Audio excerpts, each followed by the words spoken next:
Hello नमस्कार दोस्तों, कैसे हो आप सब। मैं आशा करूँगा आप सभी स्वस्थ होंगे, मस्त होंगे, अपनी तैयारी में व्यस्त होंगे। मैं आपको 2 फरवरी को आरडब्ल्यूए पर मॉक टेस्ट हुआ था, उसमें जो क्वेश्चन पूछे गए थे मैं उनका सॉल्यूशन कराने वाला हूं। अगर आपने आरडब्ल्यूए पर मॉक टेस्ट दिया था तो आपको पता ही होगा कौन कौन से क्वेश्चन आए, तो आपके कौन कौन से क्वेश्चन गलत गए थे और कितने आपसे सही गए थे, इस वीडियो में आप पूरा देखोगे। और आपको क्या करना है, वीडियो को जो क्वेश्चन आए उसको स्टॉप करना है। स्टॉप करने के बाद वीडियो को सबसे पहले आप उनको नोटबुक में अपने घर पर भी प्रैक्टिस करना है, उसके बाद सॉल्यूशन देखना है। तो शुरू करते हैं आज की पहली क्लास से। अगर आपने आरडब्ल्यूए पर देखा होगा, इस प्रकार के क्वेश्चन देखने को मिले थे, बहुत ही लाजवाब और शानदार क्वेश्चन थे, तो आपको भी इनकी प्रैक्टिस करनी है। क्वेश्चन है कि कुछ केलों का भार है 2 किलो 365 ग्राम है और कुछ सेबों का भार है वो 3 किलो 10 ग्राम है। तो केलों का भार है वो कितना कम है, सेबों के भार से कितना कम है। तो सेब का भार कितना है, 3 किलो 10 ग्राम है, और केलों का भार कितना है, 2 किलो 365 ग्राम है। तो केले कितने कम है ये पूछा गया था, इसमें कुछ नहीं करना था, सेबों के भार में से केलों के भार को माइनस कर देना था, उसके बाद हमारा आंसर निकला था। तो हम क्या करेंगे, अभी केलों के भार में सेबों के भार में से केलों के भार को माइनस कर देंगे। तो सेबों का भार कितना था, 3.0110 ग्राम, 310 ग्राम था। और केलों का भार कितना था, 2 किलो 365 ग्राम। जब इनको माइनस करोगे आप, तो माइनस करने के बाद हमारे पास 10 में से 5 गए तो 5, यहाँ पर बचे 10, 10 में से 6 गए तो 4, और यहाँ पर बचे 9, 9 में तो 3 गए तो 6, 665 हमारा आंसर आया था ग्राम में। यहाँ पर क्या आएगा, जहाँ पर 2 बची, 2 में से 2 गए तो 0, यहाँ पर कितना आएगा, 665 ग्राम हमारा आंसर आएगा। कितना कम है, 665 ग्राम कम थे केले, किससे, सेबों से। तो ये क्वेश्चन आपकी समझ में आ गया होगा, कुछ नहीं करना था, इसमें माइनस करना था। तो नेक्स्ट क्वेश्चन देखोगे। हाँ, एक समबाहु त्रिभुज का क्षेत्रफल दे रखा था। समबाहु त्रिभुज का क्षेत्रफल था 49 √3 सेंटीमीटर स्क्वायर। आपको क्या करना था, मैंने आपको बताया था क्षेत्रफल वाली वीडियो, मैंने प्रैक्टिस में भी क्षेत्रफल कराए थे, और जो टारगेट सीरीज चलाई थी वहां पर भी मैंने क्षेत्रफल के लिए अलग टॉपिक दे रखा था, आपने वो प्रैक्टिस किए होंगे। क्षेत्रफल का सूत्र क्या होता है, समबाहु त्रिभुज का √3/4 इंटू भुजा स्क्वायर। आपको भुजा स्क्वायर करना था। अब इसको भुजा को हम ए मान लेते हैं, तो ए का स्क्वायर, तो कितना दे रखा है हमारे पास, 49 √3। तो इस क्या करना था, हमें भुजा का मान ज्ञात करना था। इस प्रकार के क्वेश्चनों में हम क्या करते हैं, जो बराबर में होते हैं और √3 से √3 कट गया, तो ये 4 है भाग में, जिस तरफ ले जाओगे तो गुणा में हो जाएगा। अब क्या करते हैं, हम नेक्स्ट पेज लेते हैं, उसमें ए स्क्वायर बराबर हमारे सूत्र बनेगा, ए स्क्वायर बराबर 49 गुणा 4। तो नेक्स्ट पेज खोलेंगे। हाँ, ए स्क्वायर बराबर हमारा क्या बन गया था, ए स्क्वायर बराबर 49 गुणा 4। इस प्रकार के क्वेश्चनों में यहाँ तो इन दोनों का गुणा कर लो तो फिर भी उतना ही आंसर आएगा। वर्ग उठाओगे, इस पर अंडर रूट चढ़ेगा, तो ए बराबर √49 गुणा 2। तो इस प्रकार में यहाँ पर 49 में से 7 बाहर निकल के आ जाएगा, यहाँ पर क्या था, 4 था। हाँ, तो इस प्रकार अब क्या होगा, 49 में से 7 बार निकल के आएगा और 4 में से 2 बार निकल के आएगा, तो भुजा का मान कितना आएगा, ए बराबर हमारा आ जाएगा 14। तो भुजा कितनी है, 14 सेंटीमीटर की होगी। यहाँ पर भुजा की लंबाई पूछी थी, भुजा की लंबाई 14 सेंटीमीटर, इसका राइट आंसर आएगा। आपको क्या करना था, सिंपल ही समबाहु त्रिभुज के क्षेत्रफल में इसका मान रखना था डायरेक्टली। आपको वो सूत्र याद होंगे, नहीं है तो मैं आपको एक दिन सारे क्षेत्रफल के, आयतन के और परिमाप के और सारे सूत्र हैं वो इम्पोर्टेंट है रीड के लिए, वो मैं इसमें किसी एक वीडियो में डिस्कस कर दूंगा। तो नेक्स्ट क्वेश्चन देखोगे, ये था सबसे सिंपल क्वेश्चन था, इसमें कुछ नहीं करना था। इसमें क्या था, लागत, किसकी लागत सबसे अधिक है ये बताना था। इसमें था पहली कंडीशन थी और दूसरी कंडीशन, 2 कंडीशन दे रखी थी, आपको बताना था पहली कंडीशन में लागत अधिक है या दूसरी कंडीशन में। 250 पैकेट हैं, 200 पैकेट हैं, वो हर एक पैकेट का मूल्य कितना है, 250 रुपये, मतलब 200 पैकेट हैं और एक पैकेट का मूल्य कितना है, 250 रुपये। इसकी लागत, इस दोनों का गुणा करोगे तो इसकी लागत निकल के आएगी। और दूसरा है 20 दर्जन पैकेट हैं, वस्तु हैं, और एक वस्तु का मूल्य है 250 रुपये, एक वस्तु का मूल्य है 250 रुपये और कितनी वस्तु कितनी है 20 दर्जन। और तो बस एक दर्जन में कितनी होती हैं वस्तुएं 12, एक दर्जन में 12 होती हैं, तो 20 दर्जन में कितनी वस्तु हो गई 240, 240 हो गई वस्तु, 240 वस्तु। और एक वस्तु की कीमत कितनी होती है 250 रुपये। आपको बिना गुणा किए ही आपको अंदाजा लग रहा होगा ये बड़ी बड़ी लागत है या ये बड़ी लागत है, क्योंकि यहाँ पर 200 गुणा 250 है, यहाँ पर 240 गुणा 250 है, तो आपको साफ दिखाई दे रहा होगा जो ये हवाला है इसकी लागत है दूसरे नंबर की वो सर्वाधिक है, क्योंकि 20 से इसमें 40 है वो एक्स्ट्रा है और इसमें कम है।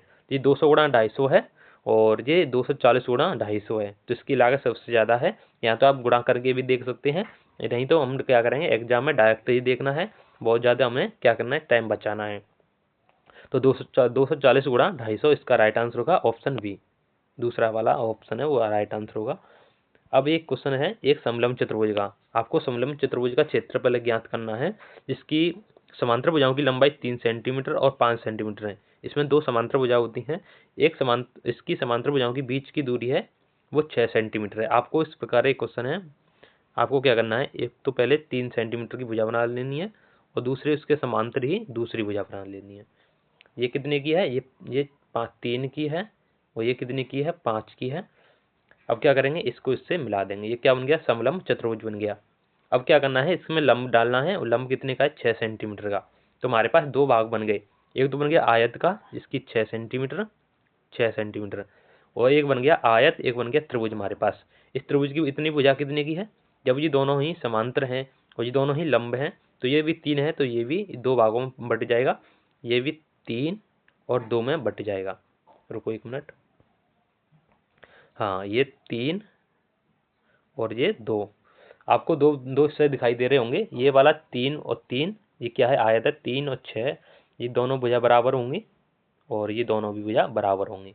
तो अब क्या करेंगे आयत का क्षेत्रफल निकाल लेंगे प्लस इसमें लंब क्या है समकोण त्रिभुज का क्षेत्रफल निकाल लेंगे। समकोण त्रिभुज का क्षेत्रफल का सूत्र क्या है, अभी हम आपने देखा होगा 1/2 आधार इंटू ऊंचाई होता है, 1/2 आधार इंटू ऊंचाई। तो आधार कितने का है 2 का है, तो इसी पे 2 की जगह पे एक आधार की जगह पे 2 रख लेंगे, 2 गुणा ऊंचाई कितनी है 6 है, तो यहाँ पर देखोगे 2 से 2 माइनस कट जाएगी, तो हमारे पास आयत का क्षेत्रफल कितना आएगा, इस त्रिभुज का क्षेत्रफल कितना आएगा 6 आएगा। आयत का क्षेत्रफल कितना आएगा, आयत का होता है लंबाई इंटू चौड़ाई, लंबाई कितनी है 6 और चौड़ाई कितनी है 3, आपको इन दोनों का गुणा करेंगे 6 × 18, आपके पास क्या आएगा 18। आयत का क्षेत्रफल है वो है 18 और त्रिभुज का क्षेत्रफल है वो है 6 है, तो इस प्रकार हमारे 6 तो हमारा आंसर आ जाएगा 24। इन दोनों का योग कर लेंगे, योग क्यों करेंगे क्योंकि इससे हमारा पूरे समलंब चतुर्भुज का क्षेत्रफल निकल के आ जाएगा। तो 24 इसका राइट आंसर होगा। आपने भी किया होगा, आपने किया है जिस भी तरीके से किया है बहुत अच्छा तरीका है, आपको मैं सॉल्यूशन बता रहा हूँ। अगर आपको कोई आपने कोई पिछले कोई और तरीके सीख रखे हैं उनसे ही सॉल्व करना है, अगर आपने कोई तरीका नहीं है तब मेरे वाले तरीकों को फॉलो करना है। इसको दो भागों में बांट करके एक त्रिभुज में एक आयत में बांट करके हमने इसका आंसर निकाल दिया। और नेक्स्ट क्वेश्चन देखोगे 3 संख्याओं का औसत है वो 7 है। 3 संख्या है उनका औसत क्या है 7 है। पहली 2 संख्याओं का औसत 4 है, तो तीसरी संख्या क्या होगी। इसके कई तरीके हैं पर आपको मैं सिंपल तरीका बताता हूँ। औसत बराबर क्या होता है संख्याओं का योग बटे संख्याओं की संख्या। तो संख्याओं का योग कितने हैं a plus b plus c, तीनों ही संख्याओं का योग कितना होगा संख्याओं की संख्या बराबर कितना हो गया 7। यहाँ तक आपको समझ में आ गया होगा, यही औसत का सूत्र होता है। तीनों संख्याओं का योग बट्टे संख्याओं की संख्या, कितनी संख्या है 1 2 3, यहाँ पर 3 रख लेंगे तो तीनों संख्याओं का योग कितना आ जाएगा a plus b plus c बराबर 21 आ जाएगा। यहाँ तक समझ में आ गया होगा। और 2 संख्याओं का औसत है वो कितना है, 2 संख्याओं का औसत है 4, तो 2 संख्या है a प्लस b, तो दोनों का योग कितना होगा 8 हो जाएगा। क्यों होगा क्योंकि बट्टे में 2 रखेंगे और 4, तो इन दोनों का गुणा करेंगे तो 8 हो जाएगा। तब a और b का मान हमारे पास दे रखा है तो c का मान निकाल लेंगे। जब a और b c में से a और b को माइनस कर देंगे तो हमारे पास c का मान निकल के आएगा। तो a b c बराबर 21 है, a b बराबर 8 है, 21 में से 8 कम कर देंगे, 21 में से 8 कम करोगे तो हमारे पास क्या आएगा c है, तीसरी संख्या है उसका मान निकल के आ जाएगा। इसमें से 8 कम करोगे तो हमारे पास 13 निकल के आंसर आएगा। आपको ये अच्छी तरह समझ में आ गया होगा, नहीं आया तो एक बार और समझा देता हूँ। 3 संख्याओं का औसत 7 है, a + b + c बटे 3। 3 क्यों आया? क्योंकि संख्याओं की बट्टी आयत का औसत का सूत्र होता है संख्याओं का योग बटे संख्याओं की संख्या। संख्याओं का योग कितना है? a + b + c अपॉन संख्या कितनी है? a 1 2 3, 3 संख्या है तो 3 रखेंगे बट्टे में, बराबर कितना है? औसत। क्या है? औसत है, 7 औसत है। अब आपको क्या करना है? a + b + c का मान निकालेंगे तो a + b + c बराबर इन, और ये भाग में है, बट्टी में है, जब बराबर में है जो संख्या उसके पक्षांतरण करते हैं तो गुणा में पहुंच जाती है, तो 7 × 21 हो गया। a + b + c बराबर 21। और हमारी दो संख्याओं का औसत 4 है तो दोनों संख्याओं का योग इसी प्रकार निकालेंगे तो 8 निकल के आएगा। जब दोनों a + b + c का 21 है और दो संख्याओं का 8 है तो तीसरी संख्या का क्या करेंगे? तीनों संख्याओं में से इस संख्या के योग को घटा देंगे, माइनस कर देंगे तो क्या निकल के आएगा? 13 आंसर निकल के आएगा। अच्छी तरह समझ में आ गया होगा, नहीं आया तो एक बार और प्रैक्टिस कर लेना। अगला क्वेश्चन है, एक आयताकार भूखंड की लंबाई उसकी चौड़ाई से 3 गुना है तो आयताकार भूखंड का क्षेत्रफल 867 मीटर उसके दे रखा है, तो भूखंड की लंबाई ज्ञात करो। एक क्वेश्चन है, बहुत ही शानदार है। इसमें क्या क्या है? एक आयताकार खेत दे रखा है, भूखंड दे रखा है, इसकी लंबाई है चौड़ाई से 3 गुना अधिक है, तो लंबाई कितनी है? x है, तो चौड़ाई कितनी होगी? 3x। और लंबाई और चौड़ाई हमारे पास दे रखी है और उसका क्षेत्रफल कितना दे रखा है? 867। तो आपको क्या करना है? लंबाई इंटू चौड़ाई, क्षेत्रफल बराबर लंबाई इंटू चौड़ाई, तो लंबाई इंटू चौड़ाई गुणा करेंगे दोनों का तो हमारे पास कितना आएगा? 3x स्क्वायर बराबर में क्या रखोगे? 8 6 7, क्योंकि दोनों का क्षेत्रफल दे रखा है। तो इसमें लंबाई पूछी है, लंबाई ये है जो कि 3 गुना, लंबाई ये है, चौड़ाई ये है, 3 गुना ज़्यादा है लंबाई, इसका मान पूछा है। तो क्या करेंगे? 3 से इसको पहले क्या करेंगे? काटेंगे। 3 दूनी 6 7 8 2 3 8 24 25 26 2 3 9 27। अब क्या करोगे? इसका वर्ग है ये, तो इसको वर्ग को क्या करेंगे? इस वर्ग हटाएंगे यहाँ से, इस पर अंडर रूट चढ़ा देंगे तो देखोगे ये x बराबर हमारे पास कितना आ गया? x बराबर ये कितने का वर्गमूल होता है? 17 का। तो x का मान कितना आ गया? 17। तो इसको, और इसका आंसर कितना होगा फिर? 17 × 51, 3 गुना हो गया, 17 × 51। तुम्हारा राइट आंसर क्या होगा? 51। इस भूखंड की लंबाई कितनी होगी? 51। भूखंड की लंबाई 51 होगी, क्योंकि चौड़ाई है वो कितनी है? चौड़ाई है 17 और ये 17 का 3 गुना है, लंबाई वो 17 की 3 गुना है, चौड़ाई की 3 गुना है, 17 × 51 इसका राइट आंसर होगा। तो नेक्स्ट क्वेश्चन देखोगे, ये सबसे सिंपल क्वेश्चन था इस एग्जाम में। एक रेलगाड़ी 8:18 पर AM पर चलती है, AM मतलब सुबह चलती है, और Q स्टेशन पर पहुंचती है तो 10:28 PM पहुंच जाती है, तो वहाँ पर कितना समय लगा पहुंचने में? आपको इस प्रकार के क्वेश्चनों में आपको क्या करना है? घंटे को सीधा डायरेक्ट लेके चलना है।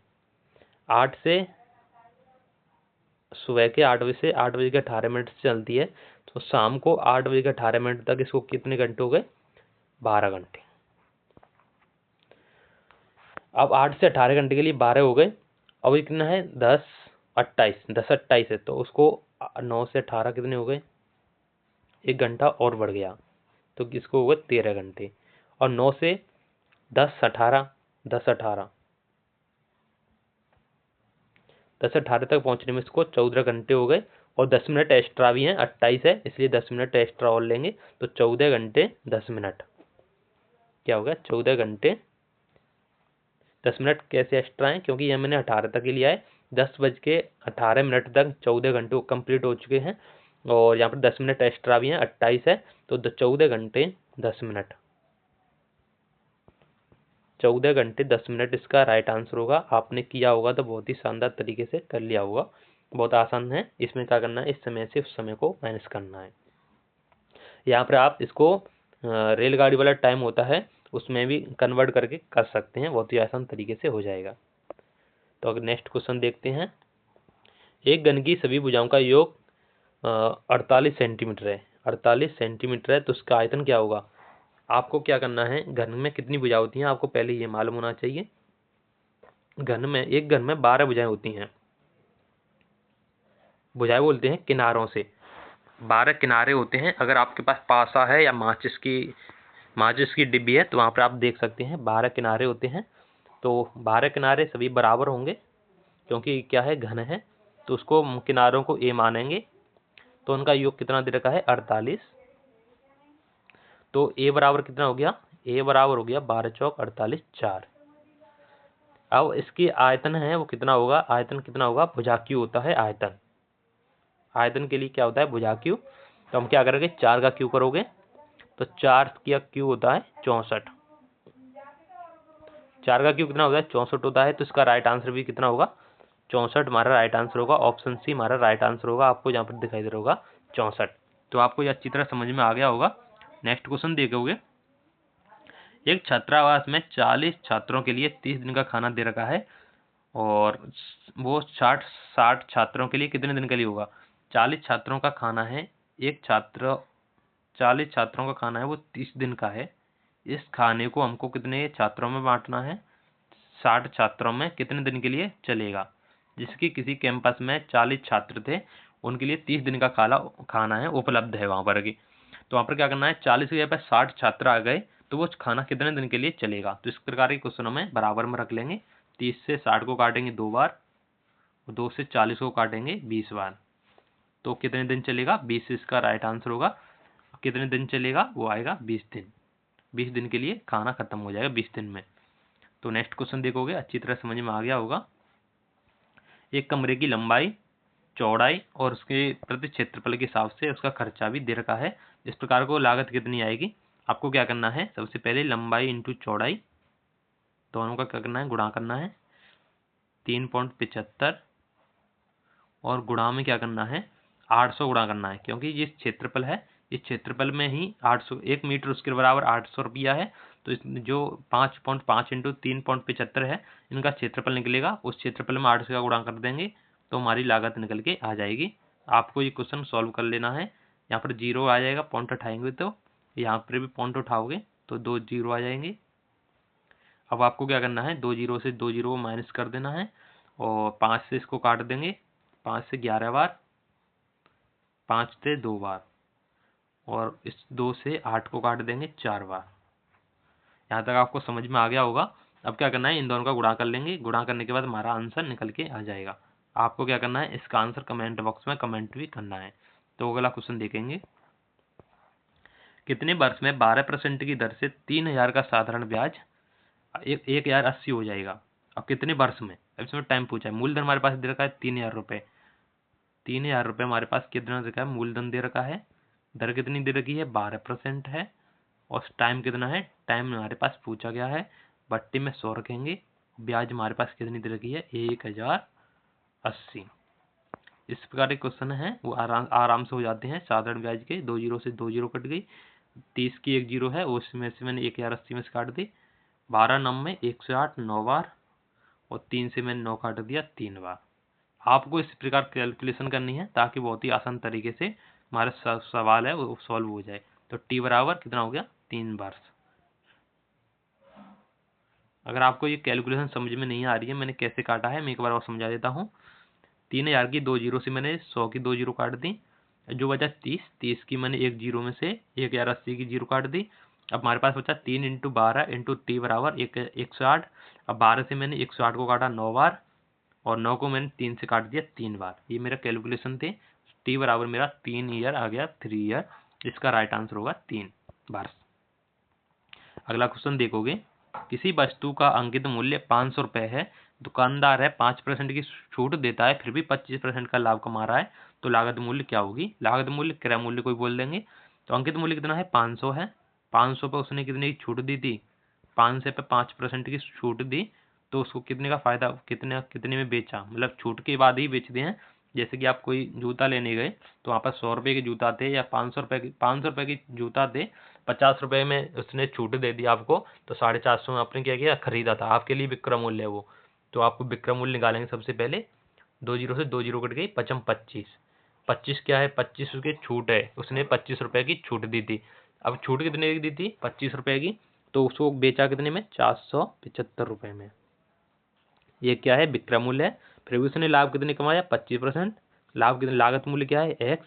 एक्स पे उसने क्या कमाया, 25% का लाभ कमाया, 125/100। तो ये क्या है, विक्रय मूल्य बराबर। आपको क्या करना है, 25 से काटना है, 25 पंजे 125, 25 चौके 100।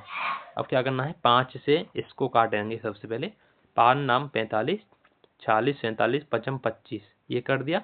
अभी दोनों का क्या करेंगे, गुणा कर देंगे। गुणा करने के बाद हमारा जो मूलधन है वो निकल के आ जाएगा, जो हमारे लागत मूल्य है वो निकल के आ जाएगी। तो लागत मूल्य क्या होगी, 5 चौके 20, हासिल की 2, 9 9 को 9, 9 चौक 36, 37, 38। तो 380 रुपया थी, वो क्या थी, लागत मूल्य थी। आपको अच्छी तरह समझ में आ गया होगा। आपको भी प्रैक्टिस करनी है, आपको वीडियो रोक करके सबसे पहले इसको सॉल्व करना है, अपने मेथड से सॉल्व करना है, उसके बाद ही सॉल्यूशन देखना है, ताकि आपको अच्छी तरह समझ में आ जाए। अगला क्वेश्चन देखोगे, किसी संख्या का 20% 120 है, तो उसी संख्या का 120% करना होगा। इसमें एक एक नियम भी लगा सकते हैं, एक एक नियम से बहुत जल्दी हो जाएगा। तो 20% की वैल्यू हमारे पास कितनी दे रखी है, 20% की वैल्यू 120 दे रखी है।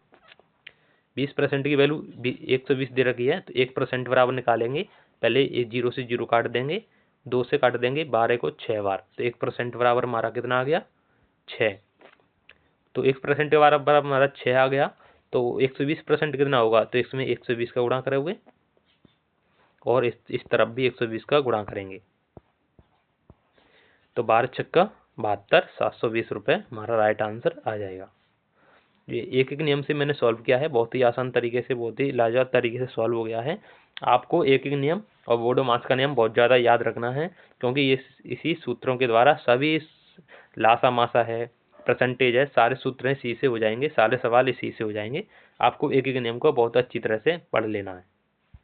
अगला क्वेश्चन देखोगे, एक बाग में नींव के वृक्षों की संख्या है वो 1/6 है, 1/6 है, और आधे वृक्ष हैं वो अशोक के हैं, 1/2 आधे वृक्ष हैं वो अशोक के हैं, और बाकी के बचे हुए कितने हैं, शेष हैं, वो कितने के हैं, यूकेलिप्टस बोलते हैं सफेदा को, तो इसके सफेदा के वृक्ष हैं बाकी के बचे हुए। तो नींव के वृक्ष कितने हैं, x हैं। तो टोटल वृक्ष थे, मान के चलो टोटल वृक्ष है हमारे पास, टोटल पेड़ है x। तो x का 6 है, वो 1/6 क्या होगा, नींव के पेड़ होंगे। नींव के पेड़ों की संख्या कितनी दे रखी है, 5 है। तो टोटल पेड़ हमारे पास कितने थे बाग में, x बराबर 6 पंजे 30। तो टोटल पेड़ कितने थे हमारे बाग में, 30 पेड़। आपको अच्छी तरह समझ में आ गया होगा। टोटल पेड़ों का 1/6 भाग है वो नीम के पेड़ थे, नीम के पेड़ थे, x/6 बराबर 5, तो x बराबर 30 हो गया। x कुल पेड़ कितने हो गए, 30 हो गए। अब इसमें से 5 पेड़ हो गए किसके, नीम के, आधे वृक्ष हो गए अशोक के। अशोक के वृक्ष कितने हो गए, 30 का आधा करेंगे तो 15। तो हमारे पास नीम के पेड़ और अशोक के पेड़ों की संख्या कितनी हो गई, 20, और टोटल पेड़ कितने थे, 30। तो वो सफेदा के वृक्ष कितने बचे, वो 10 पेड़ हैं वो सफेदा के बचे। ये 10 पेड़ हैं वो किसके हैं, सफेदा के हैं। 5 पेड़ हैं वो नीम के हैं। 15 पेड़ हैं वो किसके हैं, अशोक के पेड़ हैं। 10 पेड़ और 5 और 15 कितने हो गए, 20 हो गए। और टोटल पेड़ कितने थे, 30 थे। 30 में से 20 माइनस करेंगे तो आपके पास 10 पेड़ बचेंगे, वो किसके होंगे, सफेदा के होंगे, सफेदा के होंगे। आपको राइट आंसर आपको मिल गया, 10 पेड़ होंगे। और नेक्स्ट क्वेश्चन देखोगे, नेक्स्ट क्वेश्चन बिल्कुल सिंपल था, क्योंकि संक्रिया से संबंधित था, आपने अच्छी तरह से कर लिया होगा। कोष्टक में था, कोष्टक 9 + 7 भाग 4 × 5। सबसे पहले हम बोडोमास के नियम में कोष्टक को सॉल्व करते हैं। कोष्टक को सॉल्व करेंगे तो 9 और 7 कितने हो गए, 9 और 7 16। 16 के बाद हम क्या करेंगे, भाग करेंगे, भाग 4 × 5। तो 4 का भाग 16 में दोगे 4 बार, 4 × 5, 5 चौके 20। तो हमारा राइट आंसर क्या होगा, हमारा राइट आंसर होगा 20। ऑप्शन सी इसका राइट आंसर होगा। अच्छी तरह समझ में आ गया होगा। नेक्स्ट क्वेश्चन देखोगे, ये लास्ट क्वेश्चन है, ये बहुत ही अच्छा क्वेश्चन है, और इसके बाद मैं कल की वीडियो में और अच्छे अच्छे क्वेश्चन लेके आऊँगा। कल वाली वीडियो में मैं आपके लिए बोडोमास से रिलेटेड कुछ इंपॉर्टेंट क्वेश्चन लेके आऊँगा, कैसे बोडोमास का नियम लगाते हैं। लघुत्तम सामर्थ्यक होता है जब बट्टे वाली संख्या है P/Q के रूप में लिखी रहती हैं, उनमें लघुत्तम सामर्थ्यक और महत्तम सामर्थ्यक किस प्रकार करते हैं। तो लघुत्तम सामर्थ्यक है तो सबसे ऊपर वाली संख्या का लासा, नीचे वाली संख्या का मासा लेंगे। ऊपर वाली संख्या का लासा लेने के लिए आपको भाग गुणनखंड, अभाज्य गुणनखंड विधि भी अपना सकते हैं। तो मैं डायरेक्ट मेथड से करूंगा, क्योंकि 2 यहाँ पर भी है, यहाँ पर भी है, तो मैं इसको हटा दूंगा, 2 इसके पास भी है 3 इसके पास है तो 3 को भी हटा दूंगा। तो 9 को 9, 9 18 9 चौक 36, 36 अपॉन, इसका लासा लेंगे, इसका मासा लेंगे। मासा में सबसे कॉमन संख्या देखेंगे कौन सी है, इनमें कोई भी संख्या कॉमन नहीं है तो कॉमन संख्या 1 मानेंगे। तो हमारा यही आंसर होगा 36, ऑप्शन डी इसका राइट आंसर होगा। आपके लिए होमवर्क है जो कि प्रैक्टिस में आपके लिए आपको सॉल्व करके बताना है। दो संख्याओं का मासा है 11 है, लासा है वो 693 है। यदि एक संख्या 77 है तो दूसरी संख्या कितनी होगी? आपको मैं बता दूं एलसीएम, एक मिनट, एलसीएम गुणा एचसीएफ बराबर ए गुणा बी। इस प्रकार के सूत्र से ये सॉल्व होगा। आपको क्या करना है, इससे सूत्र से सॉल्व करके इसका आंसर कमेंट बॉक्स में देना है। ये लासा और मासा दे रखे हैं हमारे पास, और एक संख्या भी दे रखी है। ये दोनों संख्या है, पहली संख्या और दूसरी संख्या।